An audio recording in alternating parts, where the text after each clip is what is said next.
All right, gang, welcome back to another episode of Grown Man's Game. Our apologies for being away for a little while.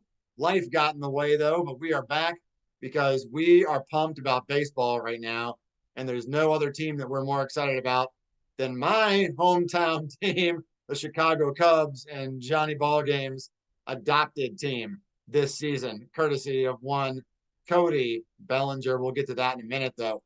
But we are going to talk a little Cubs Day. We're dedicating this episode to Chicago, who has been on an absolute heater since the All-Star break, along with a couple other teams in the National League. But a team that was once thought for dead and is going to trade off half their squad is now in the playoff spot. We are in the fifth seed, I believe, right now in the wild card.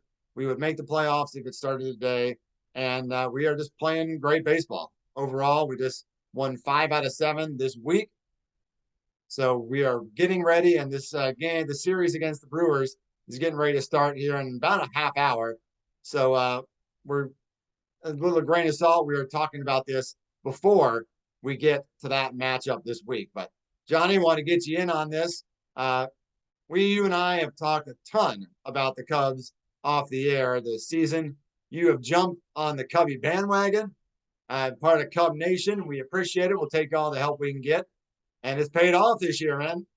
Talk to me about why you are now a Cub fan after having been born and raised in Los Angeles.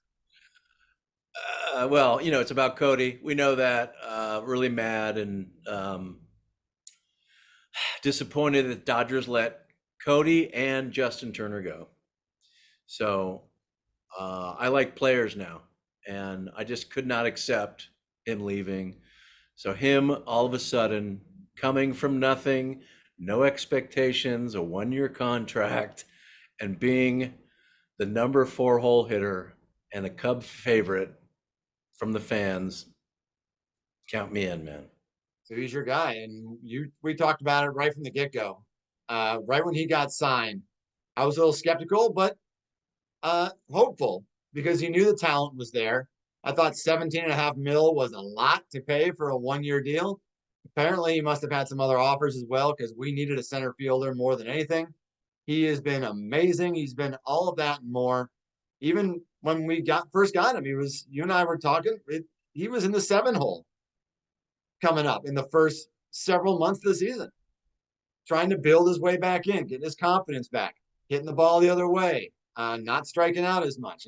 He's got more and more RBIs. He kept on going. And now he's the heart and soul of this team. He's the heart and soul of the Cub fandom in Wrigley Field every day. They have absolutely just grabbed onto this guy, and he is his Wrigley hero this season. And it didn't take long for it to happen. And you knew all along, I think. You had kept the faith when a lot of people had not. Thank you, G. Yes, I wouldn't have done this. I wouldn't have defected unless I didn't believe in this guy. Are you kidding me? Like what he is doing, Rookie of the Year, MVP. He was injured. He had a shoulder injury, celebrating a massive home run, and he fractured his leg at first base. And why the Dodgers couldn't just wait it out a little bit is beyond me. But yes, I was there from the beginning, G. I was like, I'm on board with the Cubs. I'm riding with Cody. And here we are, dude. Fourth or 5th in the MVP? Batting .321, 20 bombs, 75 ribbies, 17 stolen bases. He was out a month. I mean, come on, man. Out a month, and he leads the team in home runs, RBIs, average, second in runs scored and stolen bases. To having missed 31 games. It's absolutely astounding.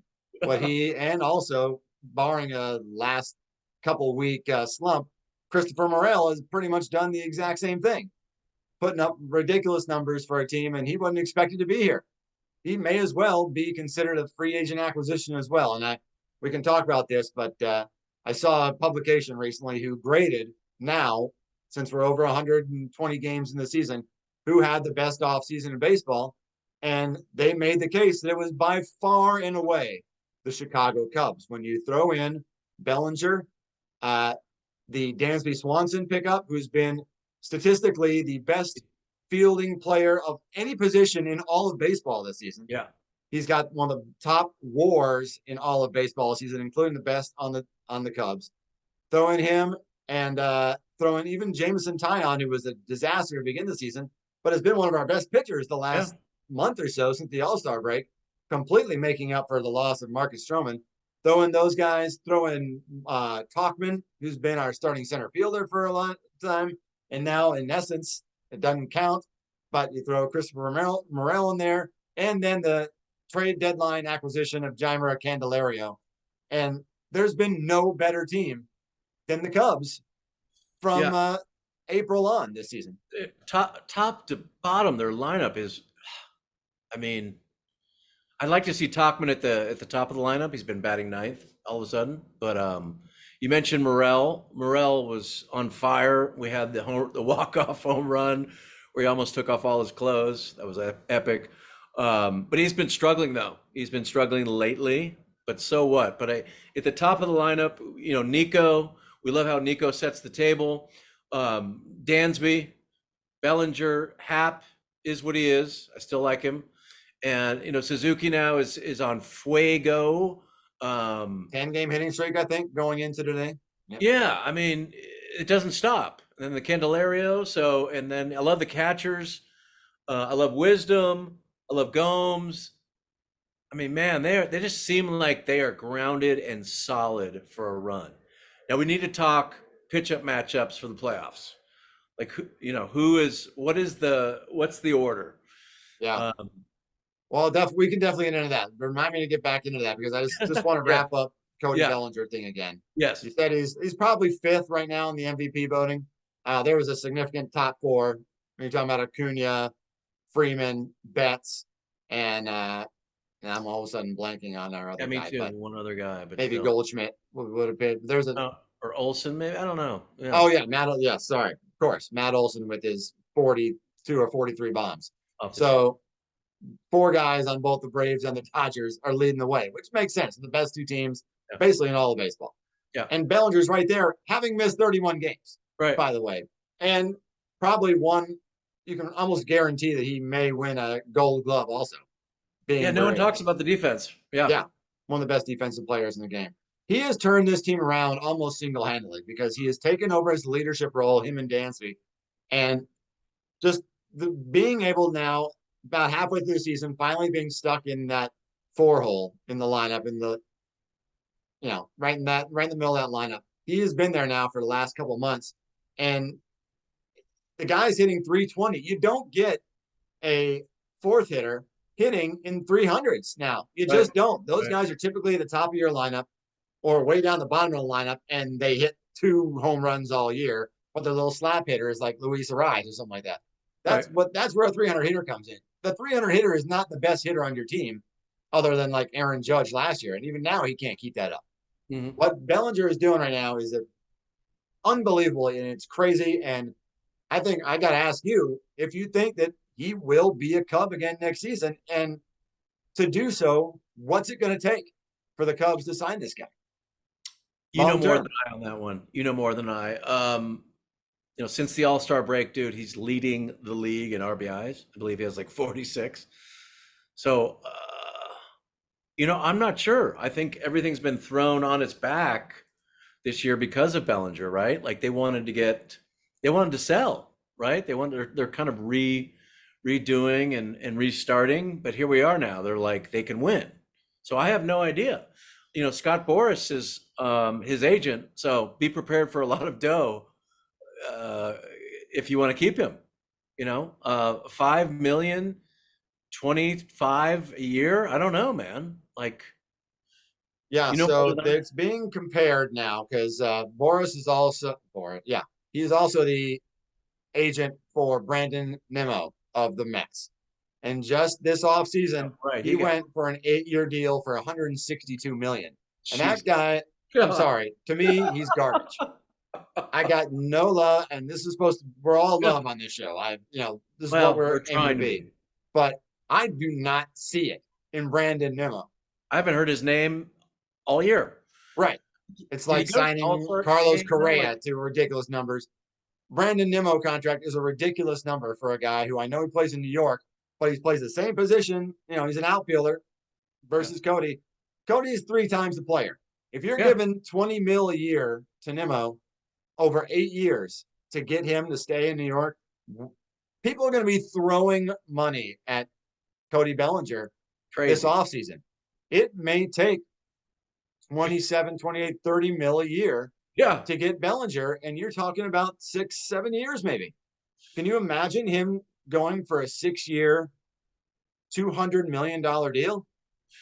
Can the Cubs It do could that? happen. Can the Cubs do that? Do I they don't have it? know. I'll tell you the one thing, and this may sound terrible, that may have helped it, is that Shohei got hurt. Ooh. They Yeah. wanted to go to Shohei. They seriously want to make a run for him, and they Yeah. still may, but he's not going to pitch for another year. And he's still clearly good enough to warrant 40, 50 mil a year with his 50 home runs he's bound to hit. And hell, Wrigley's a better home run hitting park than Angel Stadium is. No So doubt. he could be ridiculous as a third hitter in Japan with the Cubs. And Seiya Suzuki is like his best friend. So you put those guys together in a lineup, and that's Forget it. pretty gross. But if you sign him, you don't get Cody Bellinger. You can't do both.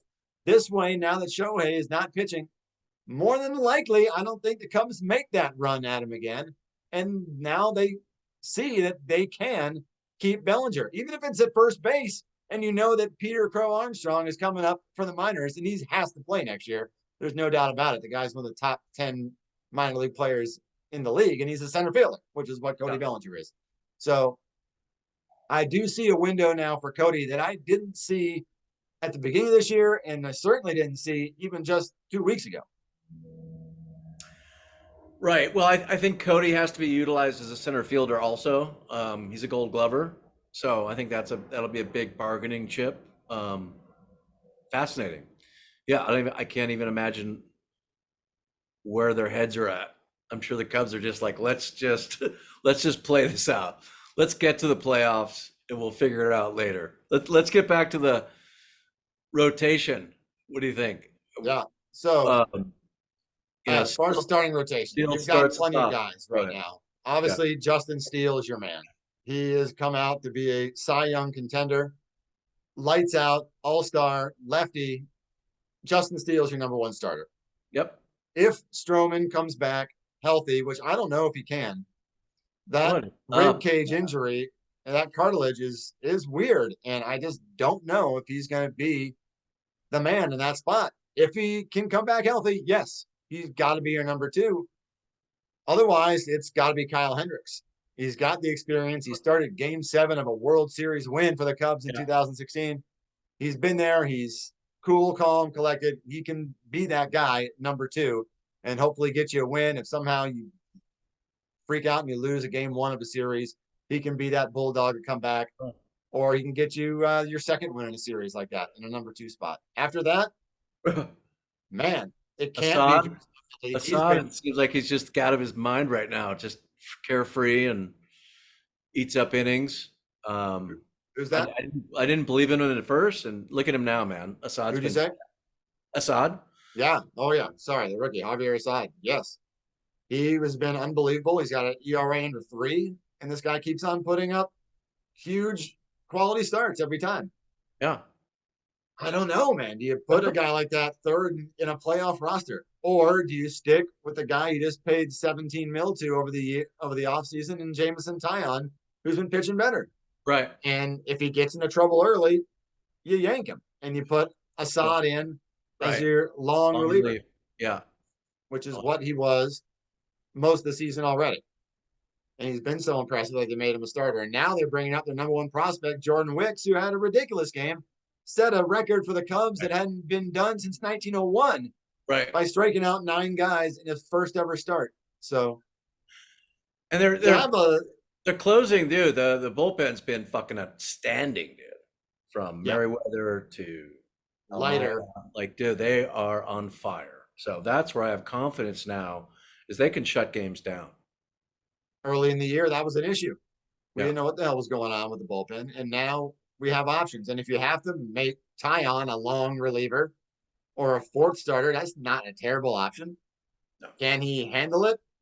Will he? Is he the kind of guy who folds in the playoffs? Tough to say. He may be. Uh, Maybe you take a guy like Assad, who in many ways may remind you of a Julio Urias or something like that. Who's young, thrown in there in playoffs in LA and didn't even know what he was doing, but didn't care. Let the talent take over. And Yeah. Hendricks was a really young guy in 2016 when we won the World Series, and they let him start Game 7. So Right. these these young guys sometimes are what gets you over the hump in a playoff series. So Yeah.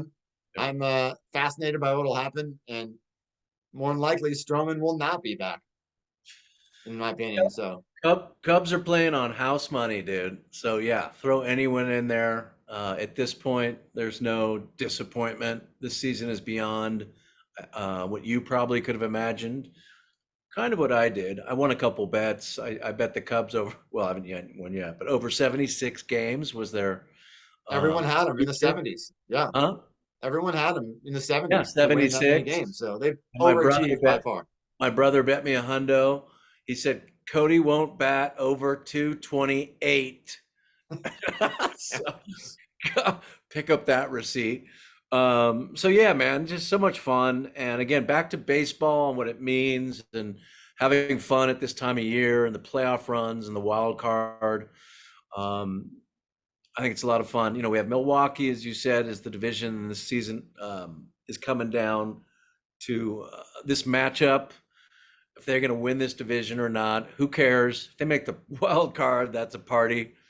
So Atlanta, the Dodgers, Philly, and the Cubs. I think that's where we're at. And man, can't wait. Can't wait for today, dude. Big game. Those are the top 5 as we speak. Cubs are sitting in the 5 spot. The Diamondbacks have gone crazy. They're only a half game behind the Cubbies right now going into tonight's game. And then after that, you've got the Reds and the Giants 2 games behind us. Right. And so they're fighting it out. The Marlins are only 3.5 back. And then the Padres have just cratered. They're done. They just got swept by the Brewers. So they're now, you can chalk them up. Darvish just went on the IL today. So they're toast. So you've got 9 teams going after 6 spots, and there's no reason why the Cubs can't do it, even without Stroman, because the hitting has been so good, leading every hitting statistic in the major leagues since post All-Star break. They're finding their groove. Candelario was just a ridiculously smart move. He's another guy that the Cubs may sign to a multi-year deal after this season's over. He wants to be there, which you got to love. He can play first base and third base. And you said you're a fan of Patrick Wisdom's before. I'm not. I'm over Wisdom, unfortunately. I'd rather have 2 home run hitting Nick Madrigal in the game than I would 25 home run hitting 160 Patrick Wisdom. I don't need that anymore. That's not what teams want. So give me the on base. Give me the guys out there to let Belly and Dansby and Candelario drive them in. That's what I want. Right. I think I was more referring to Wisdom and Gomes, like their makeup and their character and their personalities. They seem like calming influences. So that's kind of it. So if he can be on the roster, great. But yeah, I don't need him out there all the time. Wisdom. There was a time there though where we were like, Wisdom, man, Wisdom. He had it like for a month. But yeah, he seems like I don't know what he's going through, but yeah, just threw his name out. He's always been an all or nothing guy, but Morel's the wild card. He's streaky as hell. When he gets hot, he can carry this team, which he did when he first got called up. Right. And now he's been put on the bench, which worked for Seiya. When Suzuki got benched for like 4 or 5 games, he came back and now he's hitting 400. And since he's been back, it's unbelievable. And maybe that's what happens when Morel gets a little kick in the butt by Ross and gets put on the pine for a few days. Comes back with more excitement. His head's on straight again. He starts roping balls in the gap, which is what he does. It brings that excitement. There's no one that brings the excitement more than him. And we got a lot of guys in the Cubs that do that. I mean, Bellinger and Nico and Talkman, all these guys are like hyper dudes who really get into the game, and Madrigal. And they're great. I love the makeup of this team, like you said. it's going to all come down to that top three guys on the pitching staff. And if they can keep Right. games within a few runs and not get blown out of the water here, have a bad game like, you know, uh, that our guys are sometimes gotten involved in. Like Smiley definitely has had that happen, and Tyon's haven't had that happen as well. So they can stay together. I think we're going to be okay for a run. Here's the question. Hit me. Are we flying out? Are we flying out to Chicago to watch a game? It may. I've never been to Wrigley, and that's embarrassing. So my nephew lives out there, so it has to happen, man. It just has to happen. We're going out.